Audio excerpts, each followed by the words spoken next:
guest speaker today is Alexander Marx from Germany.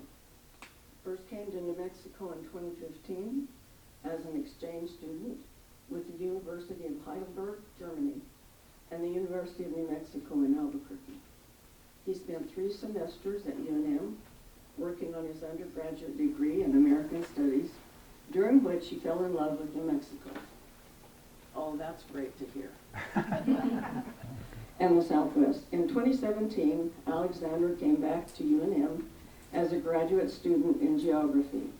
He completed his degree in 2019 and worked as a GIS technician and instructor for a few years before he decided to go back to UNM for another graduate degree, this time in history.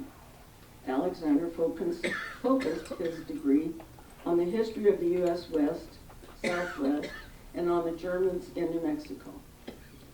Alex lives in Grant, and we're very proud to have him today.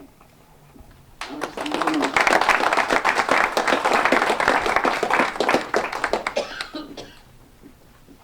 Hello. hello.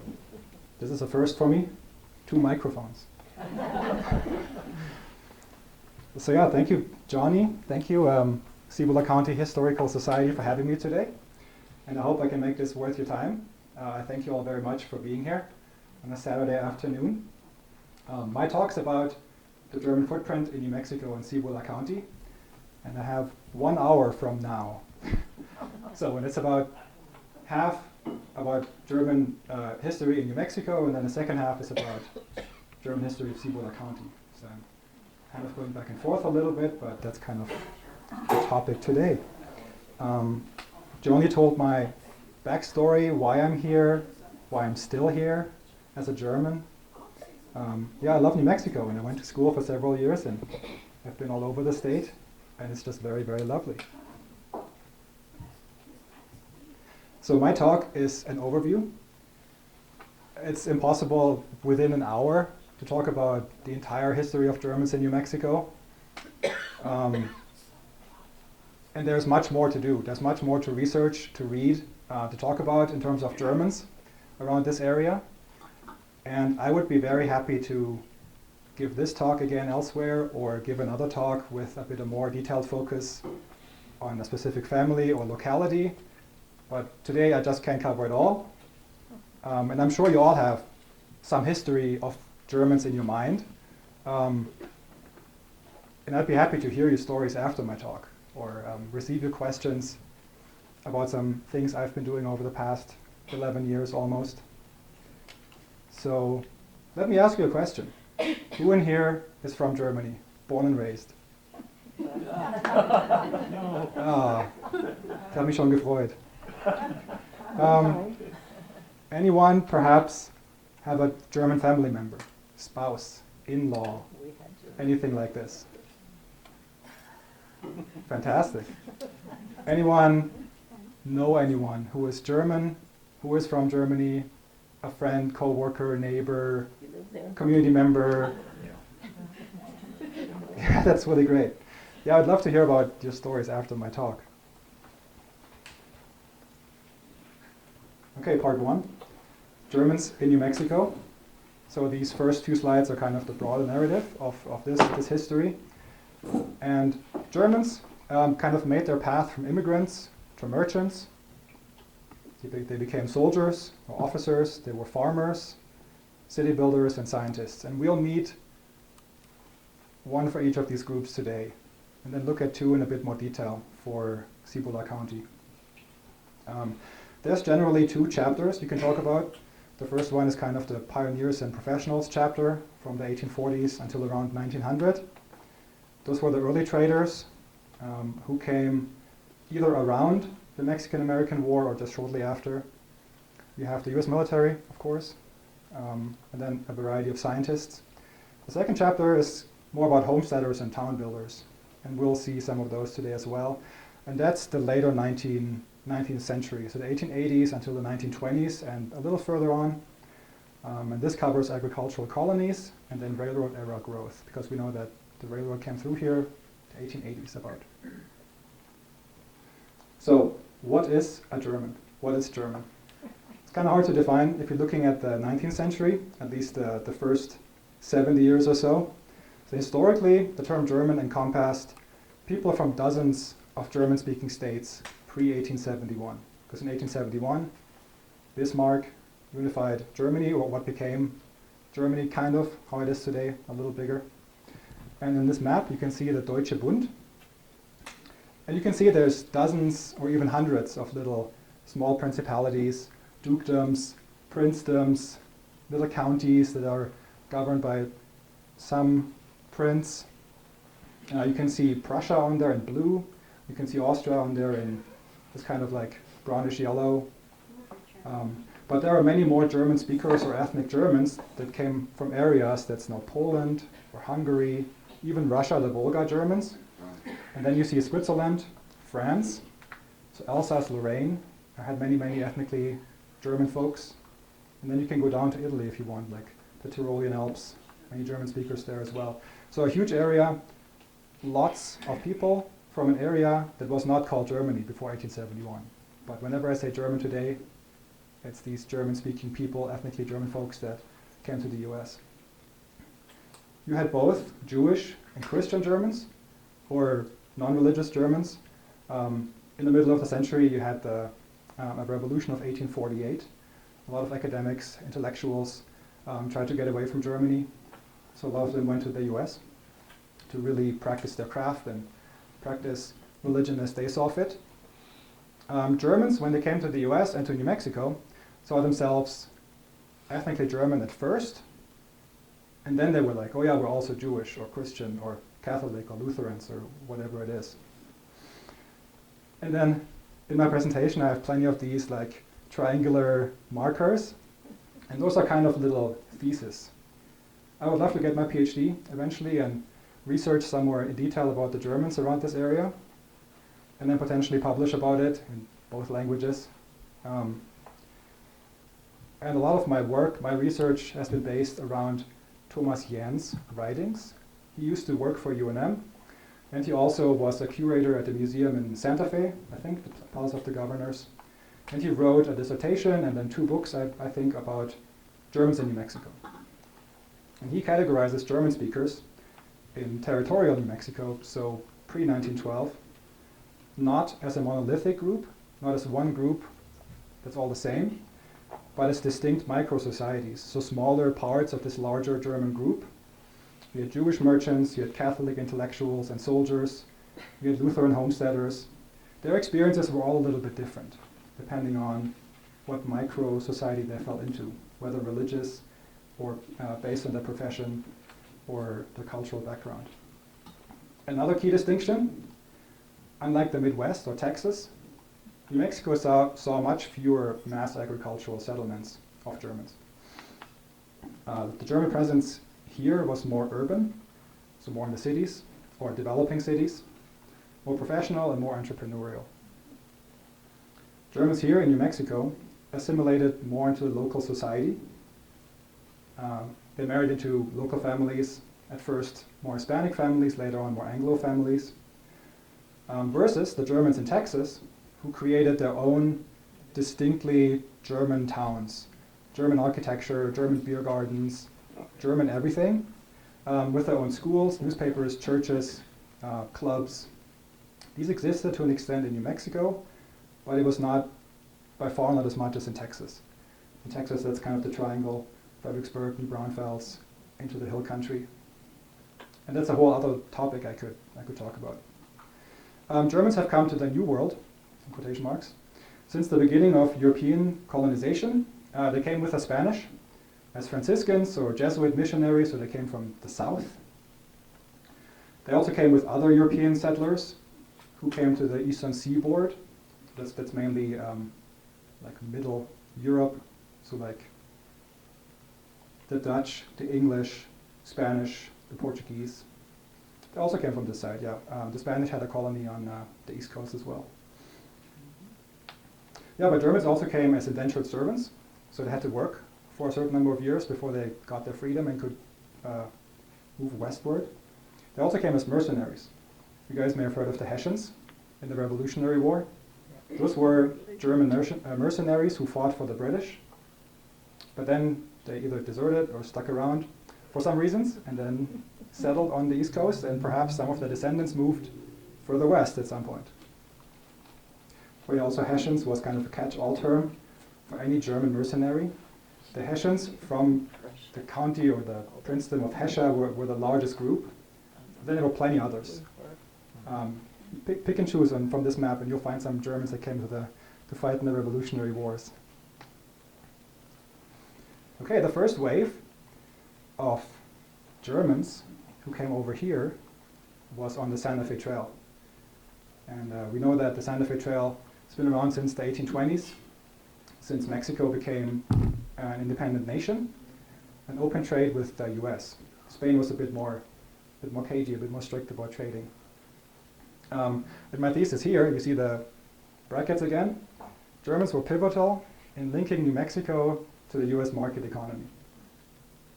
So German merchants, traders, they plied the Santa Fe Trail with their goods and then established themselves in New Mexico and then helped build up the economic system in New Mexico.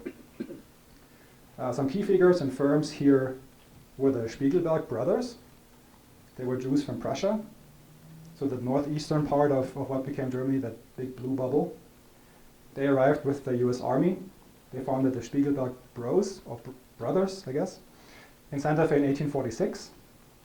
And they were the first major mercantile house. They were also bankers, and they became civic leaders. So they were engaged in cultural affairs, they were engaged in politics to a certain degree. They just were very prominent figures in the local society. And the term bankers here is very important, because New Mexico at this point didn't really have a monetary system, or a unified monetary system, I should say. And these German traders, these German Jews that came in and established their mercantile systems, oftentimes they became very successful and very rich. So they were able to loan money, give credits, and support others who came after them to start their own businesses. Another firm is, or another family, are the Seligmans, and the Jews from Bavaria, so that's now more southern Germany. They also helped finance the military during the Mexican-American War, and they also established themselves as major mercantile and a banking presence in the state, or the territory at this point.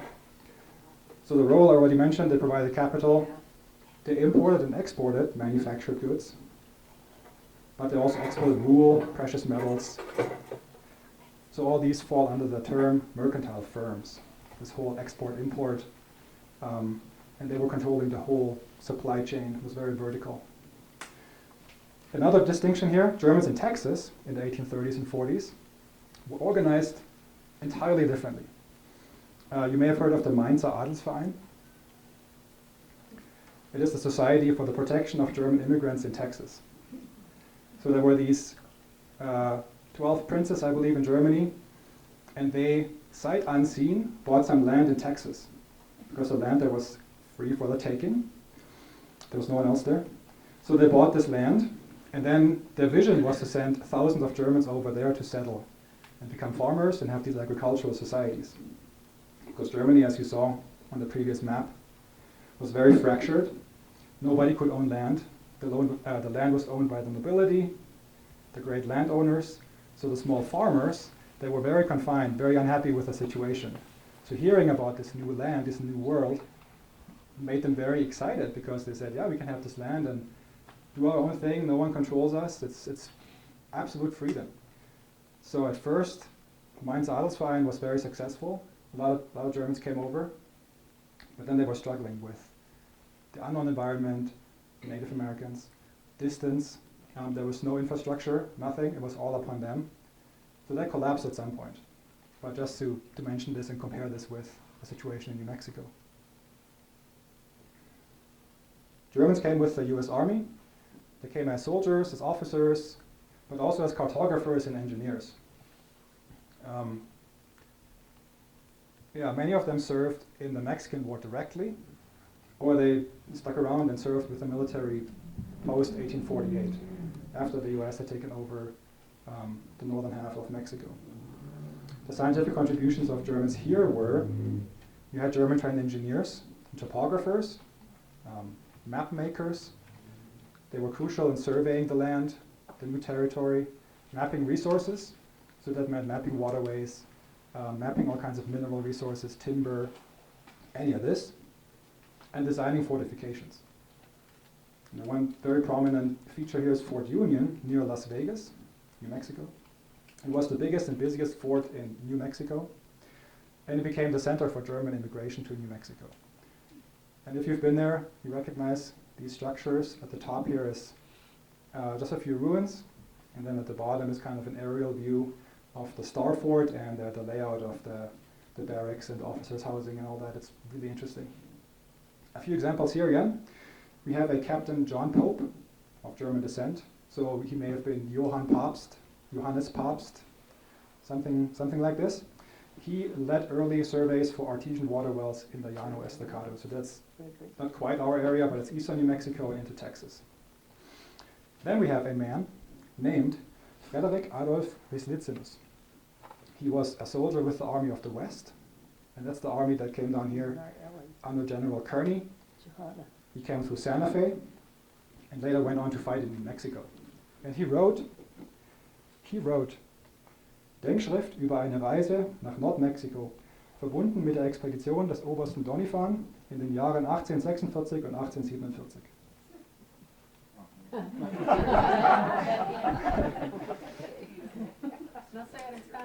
Fair enough. It essentially is a memoir of his travels in North Mexico, because he later fought in Mexico, and he was part of the expedition of Colonel Doniphan in 1846 and 1847. And then finally, Captain Louis Felsenthal, he actually fought in the Civil War. He fought with Company G, the 1st New Mexico Volunteers at Valverde, so not too far from here. Okay, so who were the merchant princes of Santa Fe and Albuquerque? First one of them, his name is Charles Ilfeld. That's his real German name, Charles. He was born in Germany in 1847 and came to New Mexico in 1865. So it's kind of mid-century. He built the largest wholesale and retail company in New Mexico, mostly northern New Mexico.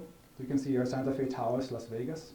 That was kind of his main area of business, but then he expanded. He had warehouses all across the territory. And he, as I mentioned earlier, he had this kind of classic German vertically integrated business that controls all stages of the supply chain. So production, sales, export, whichever else falls in there. He was Jewish, from Germany. He was known as Tio Carlos to many locals. So many of these German immigrants that came and established themselves, they became very close with the local population. They learned local languages, Spanish, Native American languages, English. Many of them spoke Yiddish, German, maybe even French. And they became very close with the locals. They established very close ties, which of course had business reasons. You wanted to be able to tap into who needs the goods.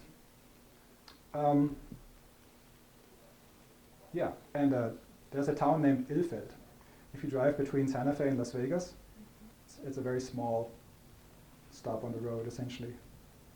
Kind of right past Glorieta. Then the other one is Franz Huning. That's a name that oftentimes rings a bell. He was born in Germany in 1827 and arrived here in 1849. So he actually predates Charles Ilfeld by a decade or a bit over a decade. And he was mainly, he built his mercantile empire in Albuquerque. He owned the first flour mill, and he built the iconic Huning Castle. So you've seen Huning Heights on the map, Huning Castle in the image on the bottom right here. It's not around anymore, it's been demolished, but it was a very unique building for the time and place. He was a German Lutheran, so this time he was not a German Jew, he was following a different religion. Didn't stop him. At the top right, Charles Ilfeld, and then the Charles Ilfeld Hardware Company in Albuquerque. Okay, now we have itinerant merchants. Those are essentially traveling merchants who travel with a small cart. They don't really have a fixed store somewhere yet. And those were their own German micro-society. get my thesis here, while the Spiegelbergs and Ilfels, so the big mercantile houses, built their empires in Santa Fe and Albuquerque, hundreds of young German and German Jewish men fanned out across the territory as mobile merchants. For the process of this, you would arrive in New Mexico on the Santa Fe Trail.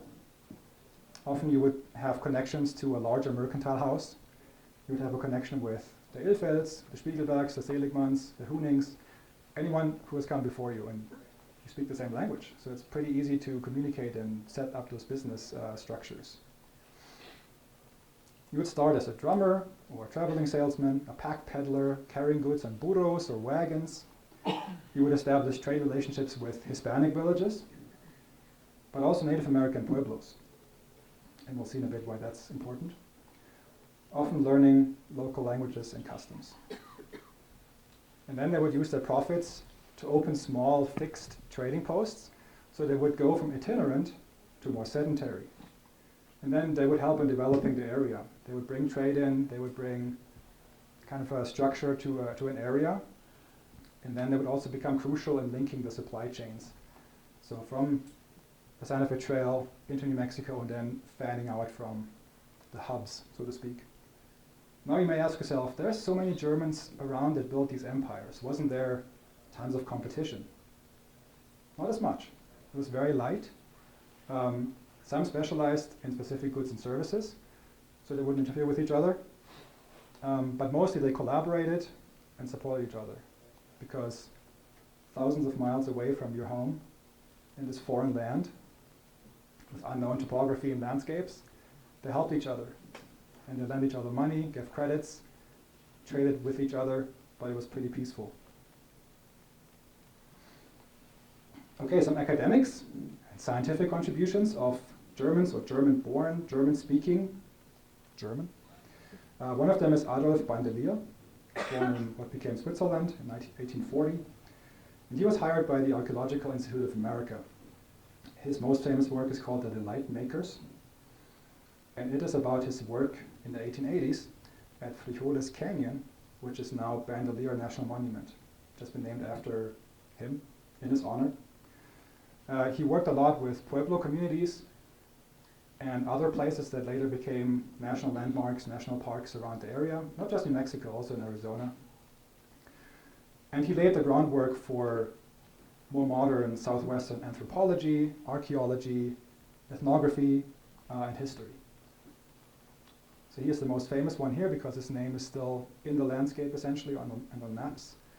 But other German scholars also helped in researching geology, botany, linguistics, many other things. So there were also agricultural colonies and some other ventures. Yeah. But unlike other states, planned agricultural colonies were rare and often unsuccessful. There's one, it's called Nebraska Colony in the 1880s. It was a group of German families from Nebraska, and they attempted to homestead near present-day Rincon, which is a little southeast of Hatch in Doña Ana County. They established vineyards and farms along the Rio Grande, but they struggled with the local climate and eventually dispersed. Also in this area, interestingly, was something called Shalom Colony. And its founder was English and Swiss. And there may have been a connection. They may have been influenced by German agricultural practices, but neither of them are around anymore. Other ventures, more northern New Mexico, the Los Alamos Ranch School. At the bottom image, you see Ashley Pond. So back in the day, you could see Ashley Pond strolling around Ashley Pond. He was up there at the Jemez, on the eastern edge, so to speak. And the outdoors were just right there. It's very beautiful. But these settlers, they predated the atomic city, which became Los Alamos. The many early staff and benefactors of the labs had German-American ties, or the Manhattan Project. All right, we're transitioning into this area with the railroad. The railroad gave it a shift westward. You would defeat distance in a way. You can now all of a sudden travel very far, very fast. People lost their minds about going so fast across the country. It's unheard of. And the arrival of the AT&SF, so the Atchison, Topeka, and Santa Fe Railway, in 1880 in New Mexico changed everything. And the economic opportunity attracted a diverse workforce. So a lot more people came to New Mexico, so all of a sudden you could get here pretty easily. You didn't have to spend weeks on the Santa Fe Trail. It was very treacherous, very hot, very dry. Oftentimes there were attacks by Native American tribes who were roaming the plains. So it wasn't very attractive to do that. But now you could. So this included more German merchants, obviously, but also German section foremen, so railroad workers, engineers, and more merchants. This created new towns. The railroad created grants, essentially. Grants began as a railroad construction camp in 1880. The picture is over there. It is named for the Grant brothers. There's 3 of them. Canadian-born contractors of Scottish descent. So not German, sorry. But then having the railroad around intensified resource extraction. So timber, coal, minerals. So that attracted a lot of people, because now all of a sudden you could get these very valuable things out pretty easy and pretty quick compared to the year before. However, this gave Germans in New Mexico a bit more of an awareness of themselves as Germans, because now you had a lot of Anglo settlers come to the area. And they brought their own customs with them, their own language. A lot of people here, mainly Hispanics and Native Americans, were forced to assimilate, to Americanize.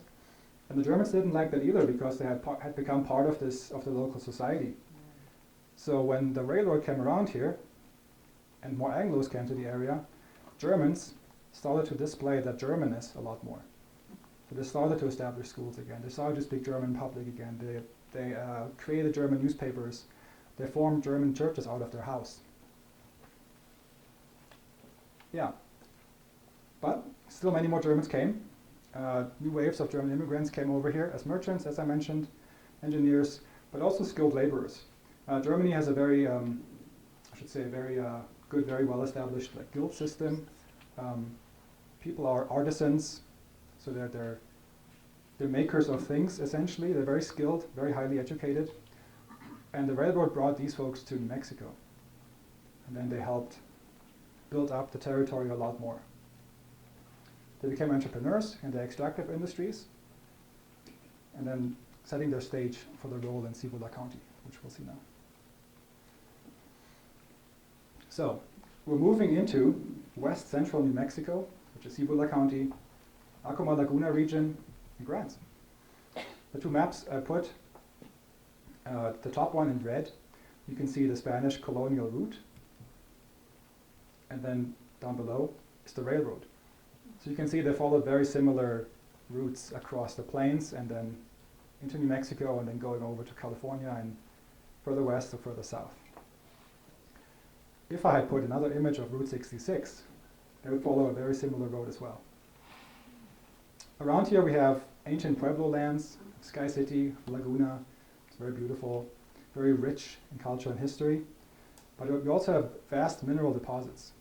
Coal and uranium as the 2 main ones.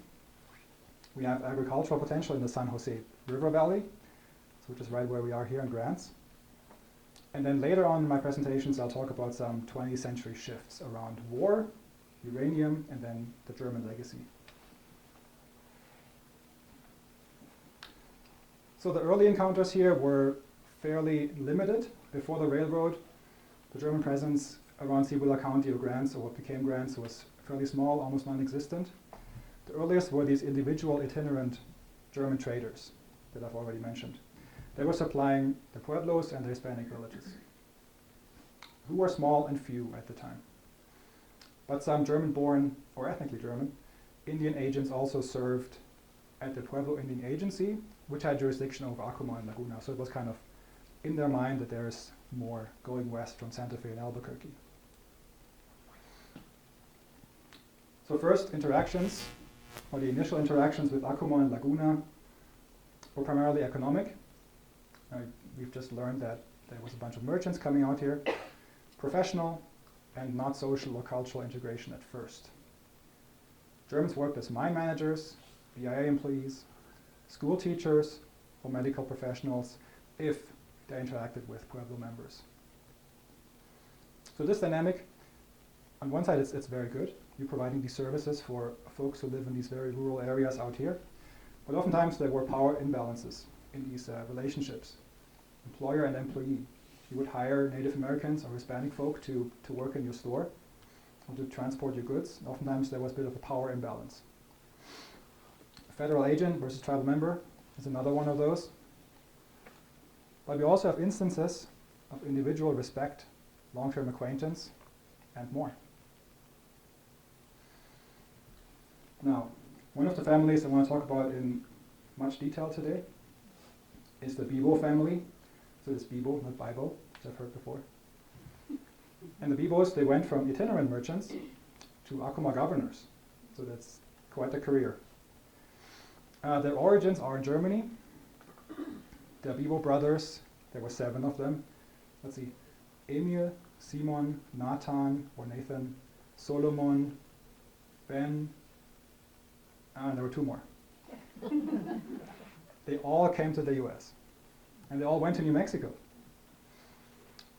in the 1860s and 1870s. So they didn't all come at the same time, but first it was 2, and then another, and then another, and then the last one to come over actually was Solomon, which is the main guy in the photo here in the center. The Bibos established a network of trading posts in this area, Cebolleta, Seama, Cubero. And this was great because it was strategically located between the railroad, the Hispanic settlements, and the pueblos of Acoma and Laguna. And then if you go further, you have Zuni as well, and then you have Gallup, all the way at the edge of New Mexico. So Solomon Bibo is the most famous brother. He lived from 1853 to 1934. That's not too long ago. He developed a particularly strong and respectful trading relationship, but also personal relationship with the Acoma tribe. So he was a trader. He came out here, and he learned the Acoma ways, essentially. He learned the Carriz language. He advocated for the Pueblo and land disputes against the US government, but also against encroaching settlers.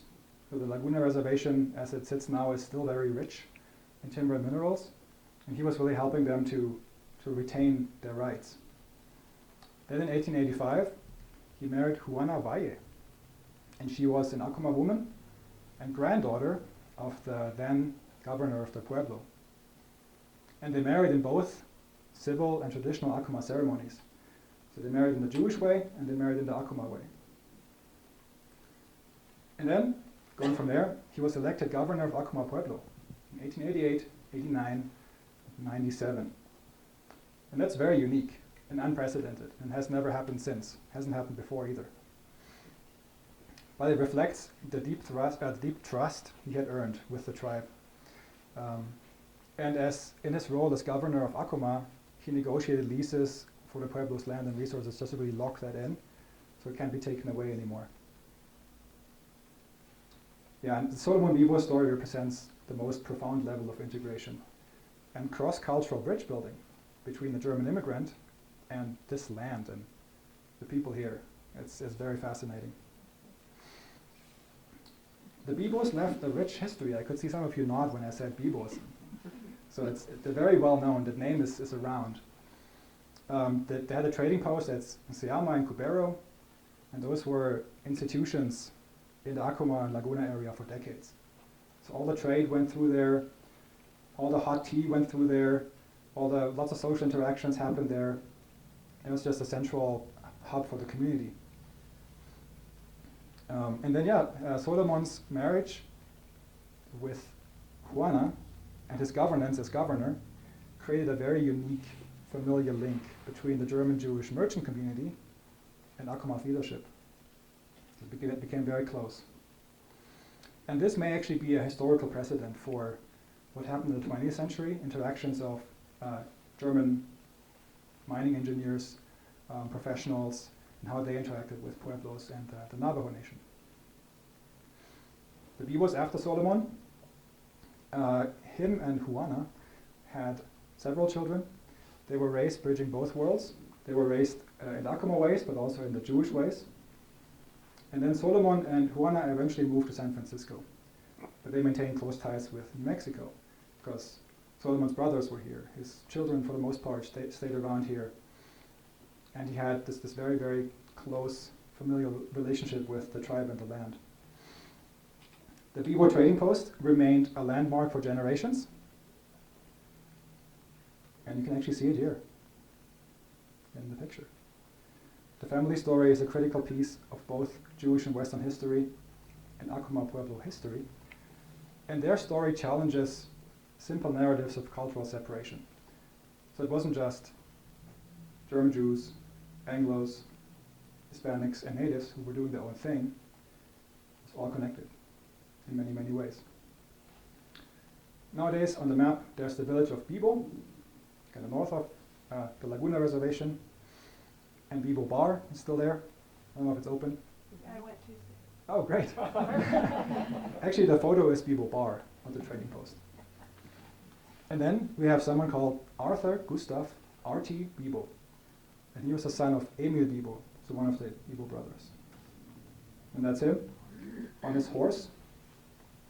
He's also on the wall by the entrance there. He was a pioneer in many ways, and he kind of combines a lot of the things we've already learned about the Germans. I marked a few sections. It's kind of hard to read from the distance, but I'll read them. He was a pioneer in the field of anthropology, archaeology, history, and art of the Southwest. So we've seen Adolf Bandeleo, but then there were also others who were very involved in learning and researching about this area, its history. He had mining interests. It's another thing. So he was a scientist, but he was also interested in making money with mining and establishing maybe a claim. He had his ashes scattered over the lava beds near Grants, which is very beautiful. And then the last part on the right, he was related to Ben Flörsheim, another German merchant who established himself in Albuquerque. He was also related to Donald Flörsheim, another Flörsheim. He was related to Randolph Seligman. The name should ring a bell. It was one of the first mercantile businesses that were in New Mexico. So he was related or closely connected with some of the other Germans that had come to the area and had established themselves. So you can see again that there was a lot of connection and support and less competition. And then the last part says he was a member of a pioneer family of traders and merchants. His father, Emil Bibo, was one of 7 brothers who came to this region from Germany. Moving on. Another very well-known family in this area are the Gottliebs. And I have to say, there's a lot of them.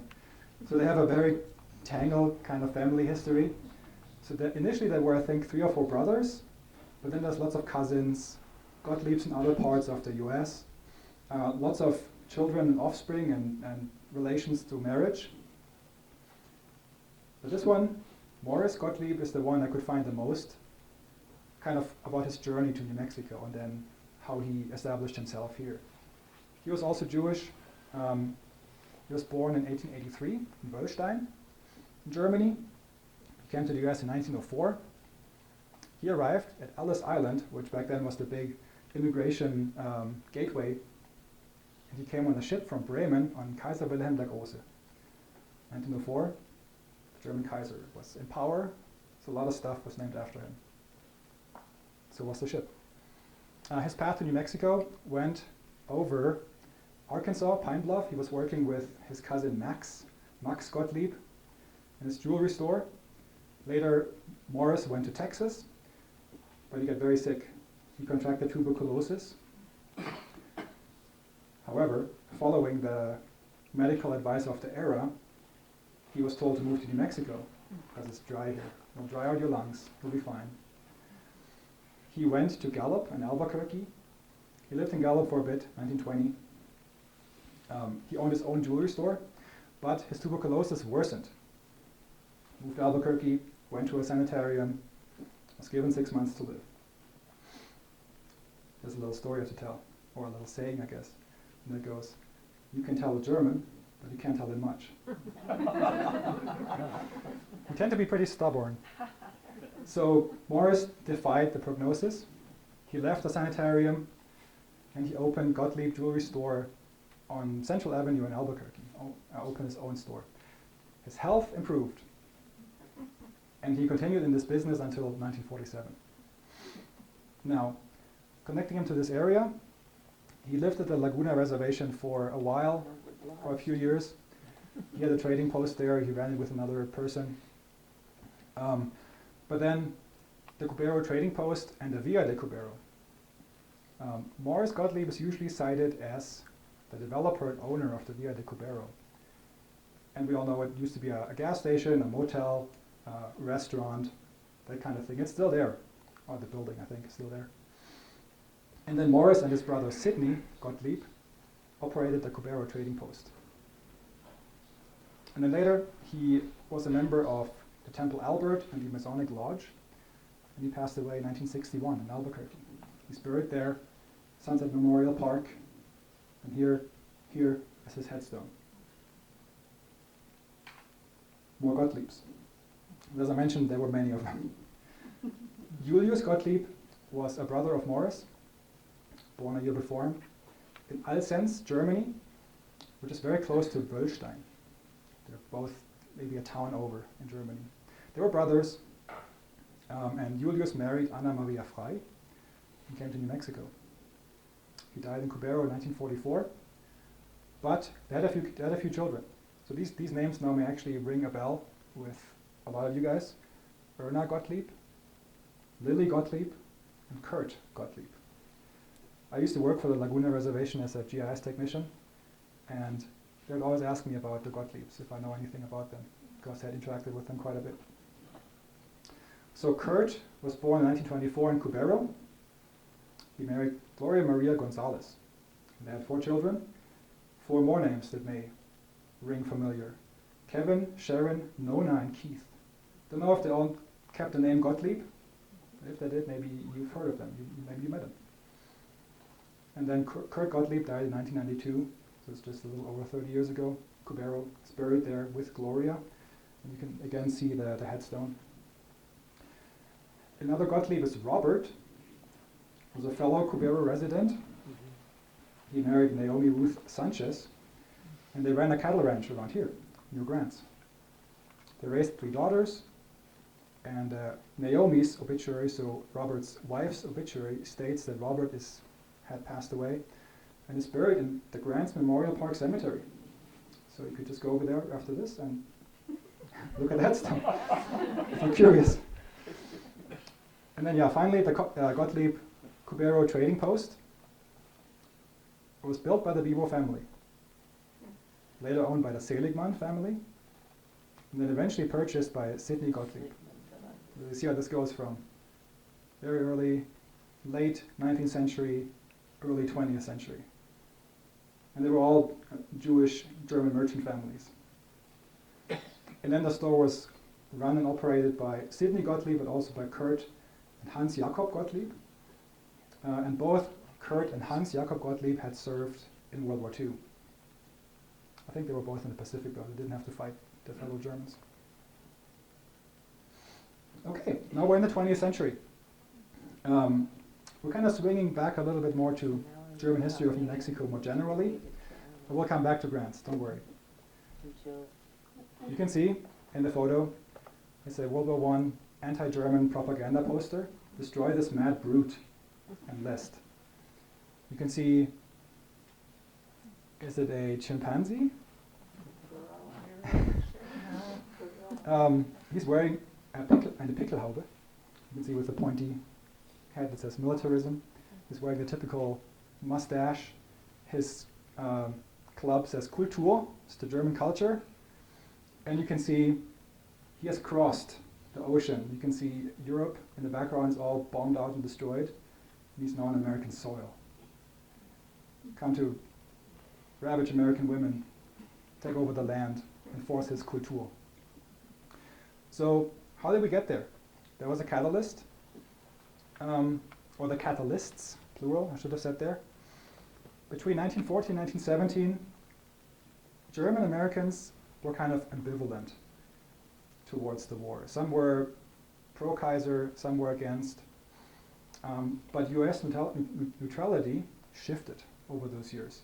So the US didn't enter the war until 1917, and at first they were neutral towards Germany. They didn't really care what's going on over there. They were keeping themselves out of their business.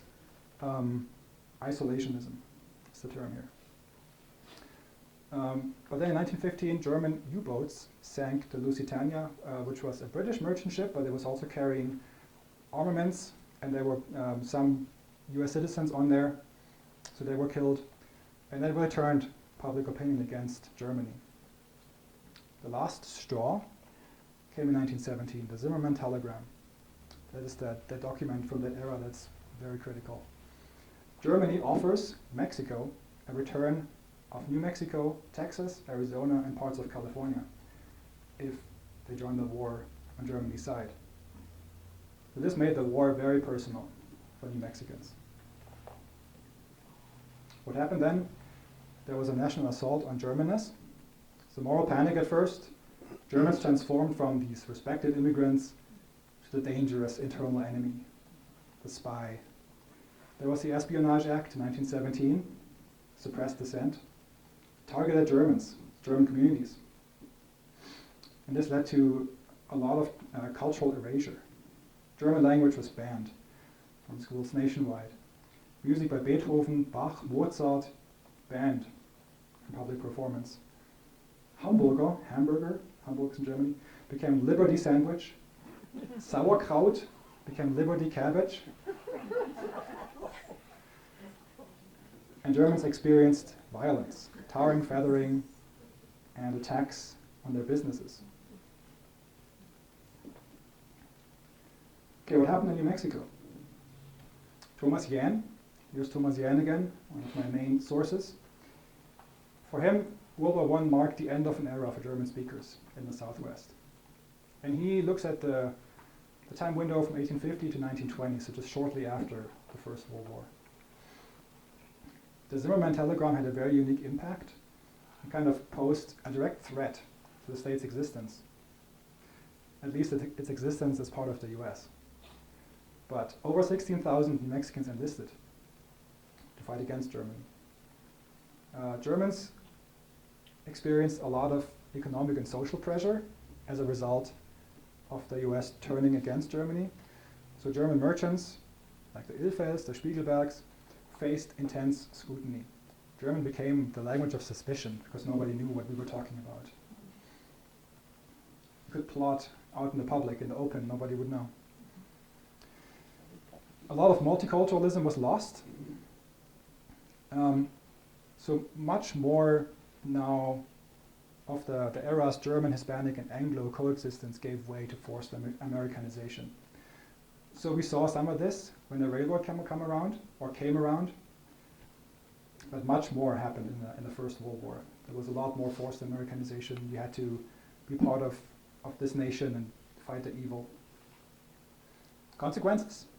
Cynthia Speidel, where are you? Here. Name changes. Speidel became Spittle or Speidel. Schmidt Well, not became... spittle, but, Those are the variations I've seen, yeah, but Speidel, we have one here. Schmidt became Smith, Müller became Miller. German as a language disappeared from public life within a generation. It's pretty quick. People stopped speaking German in public, stopped having services or events in German at their houses. We had community fragmentation. German clubs were disbanded or Americanized. Again, you had to speak English, or you just couldn't have your German club anymore. Essentially, a generation was silent. So families stopped teaching their children German, suppressed German customs and traditions to prove loyalty. And nowadays, in my experience, oftentimes you go around and you ask people, well, people tell you, hey, I have a German ancestor, and then ask them, do you speak German? I said, no, I never learned it. And that goes back to that. The legacy of this established a pattern of xenophobia during a crisis. And this was repeated during World War II with the Japanese Americans. For New Mexico, the Bibos, the Gottliebs, the Speidels, their visible, their public open Germanness was forced underground, surviving in names, scatter records, and descendants' memories. Okay, this is a pretty chunky slide, so please bear with me. Between the wars, we had something called Grant's Forgotten Boom. Grant's was the carrot capital of the United States for a decade. Before that, there was a brief celery boom in the 1920s. And both these booms attracted German farmers to the area. They either came from Germany or other parts of the US to farm in this area, in the Rio San Jose Valley, especially around Grants. Why carrots? I'll summarize this. Ideal soil and climate. You had access to water. There were still pretty shallow aquifers around here. Timing was great. It allowed grants to grow in the fall and winter, or harvest in the fall and winter. Other regions couldn't do that quite yet. You had the railroad to transport these fresh, crunchy, delicious carrots elsewhere in the country pretty fast. And then, around the boom times in the 30s and 40s, the grants area shipped carrots all over the country and supplied the US military. Again, German connection. This boom attracted a lot of German farmers, but also investors from across the US. People came from the Midwest, people came from Kansas, from Texas, with farming expertise. And oftentimes they operated large-scale farms or packing operations. So again, they kind of put themselves down on the ground and took over those businesses. And then the end came in the 1940s, early 1950s. Overpumping had depleted much of the aquifer. So water was a lot more difficult to get to. Irrigation became much more expensive. So a lot of people either couldn't afford it anymore or they didn't want to spend that much money to get the water out for not much profit. Disease introduced soil-borne nematode pests, essentially worms, were carried into this area, devastating yields. Competition, other regions also developed their own winter carrots. And then, very significant, 1950s, their uranium boom. I'll talk about this a bit more in 2 or 3 slides. When this came around in 1950, many farmers sold their water rights and their land to mining companies, finding it much more lucrative than growing carrots in a struggling market. World War II. It just took enough time between the wars to grow back another generation. During World War II, there was the Santa Fe internment camp. It held over 4,500 Japanese Americans, but it also held 31, or at least 31 German POWs, prisoners of war.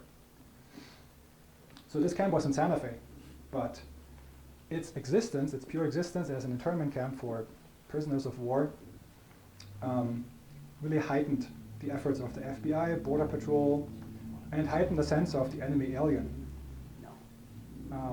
And it led to more scrutiny across New Mexico, and this affected some German families in the region, because now you were just more under the watch. There was German internment in Fort Stanton, which is south of Capitan. There was German internment at Roswell and Lordsburg, and there may have been a few others. World War II had a much lesser impact on Germans compared to World War I. Why?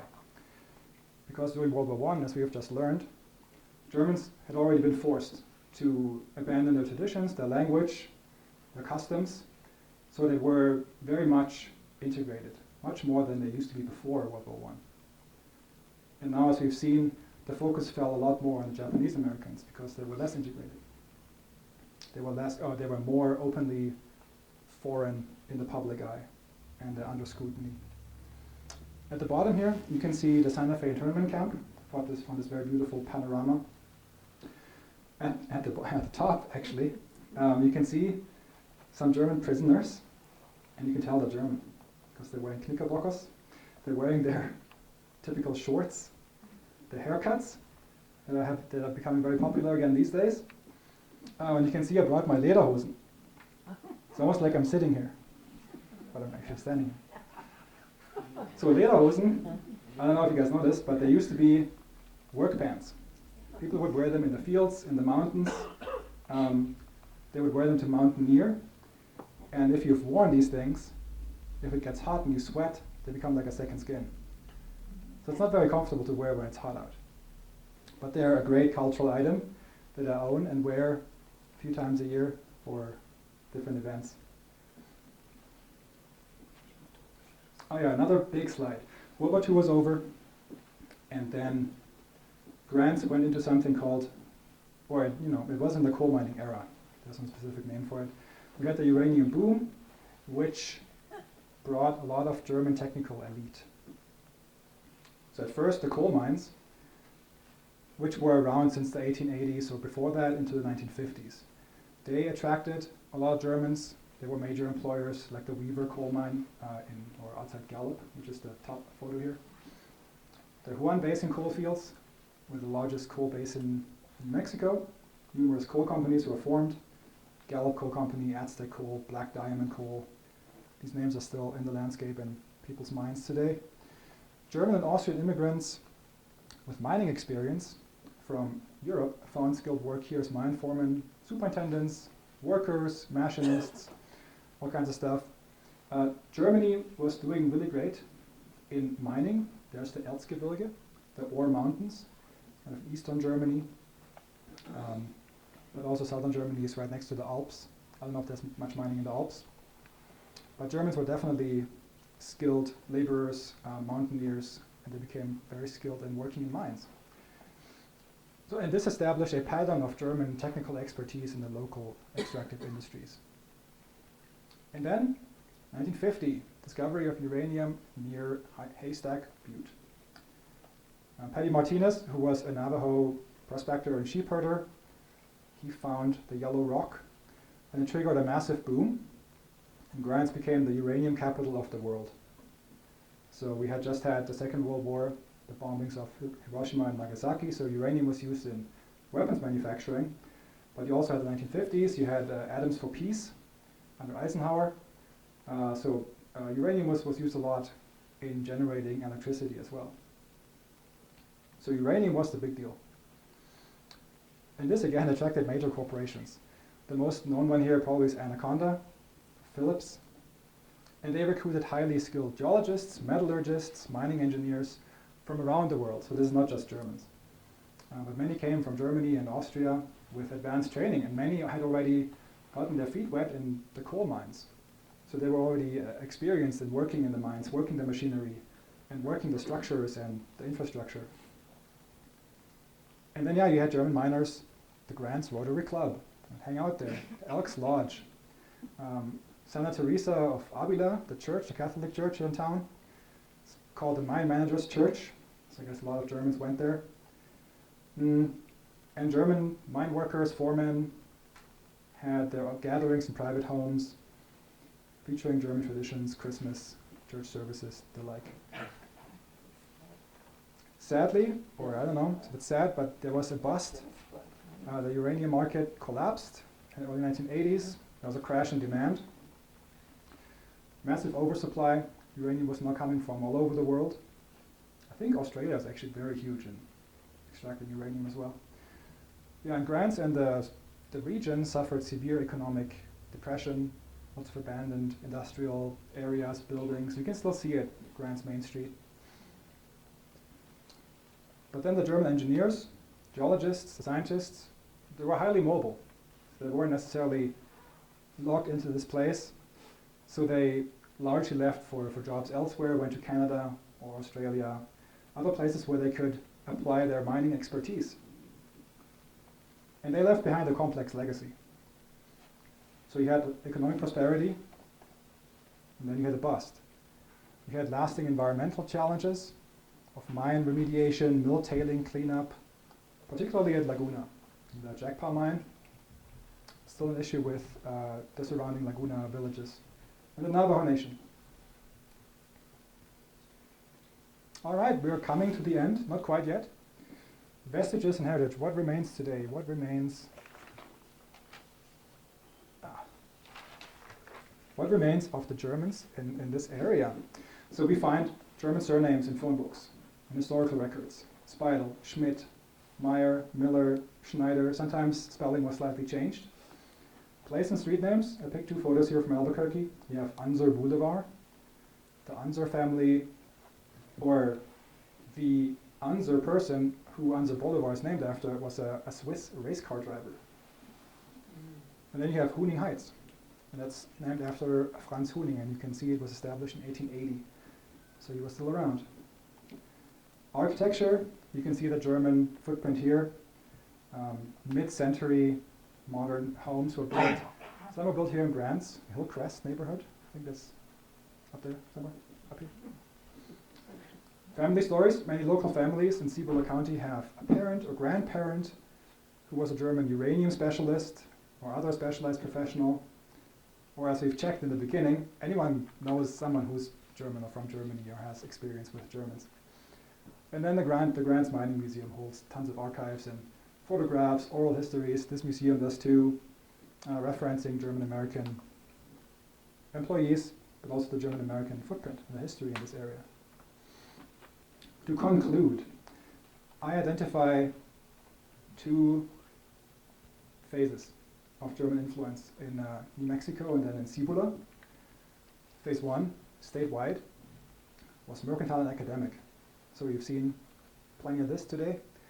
Germans came over here as part of the American expansion, the westward movement, providing capital, mercantile networks, and scientific inquiry.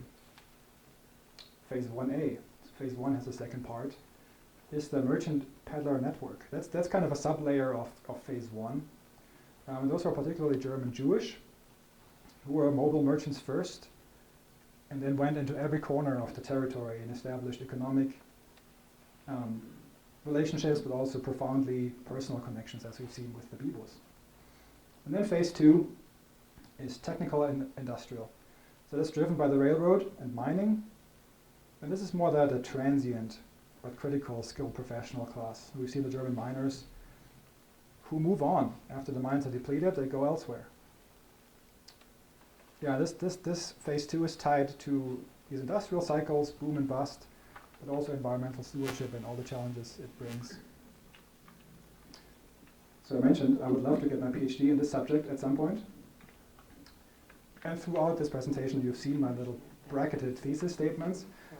But I thought about a few more questions for further research that could be very interesting to look into. How did German Pueblo interactions differ from German Navajo interactions? We haven't heard anything about this today. Pueblo, yes, but not with the Navajo Nation. Could be very interesting. What specific German engineering methodologies were employed in the mining industry?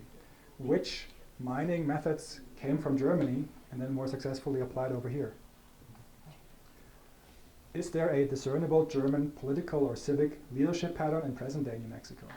So we've seen some from the 1800s, 1900s, but nothing today. We haven't seen anything politically what's still sticking around that the Germans brought with them.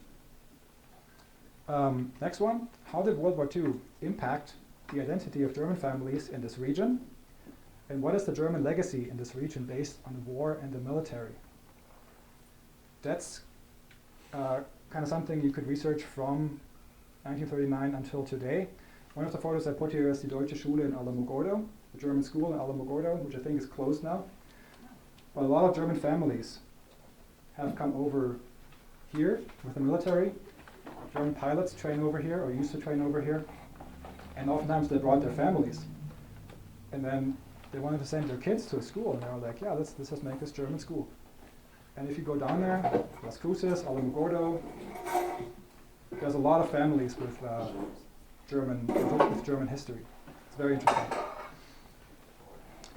How did the model of the 19th century German Jewish trading post prefigure or differ from the 20th century corporate mining companies' relationship with the Pueblos?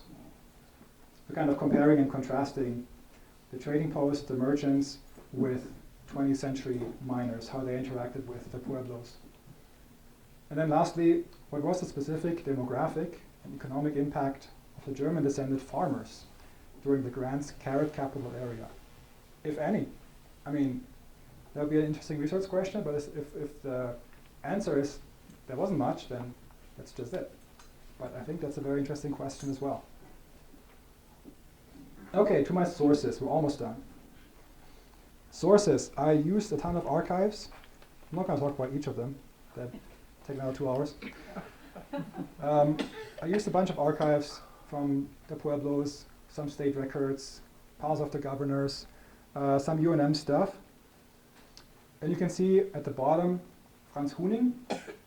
That's some of his memoirs, but Franz Huning's daughter also wrote a very good, very detailed memoir of this time and of her father.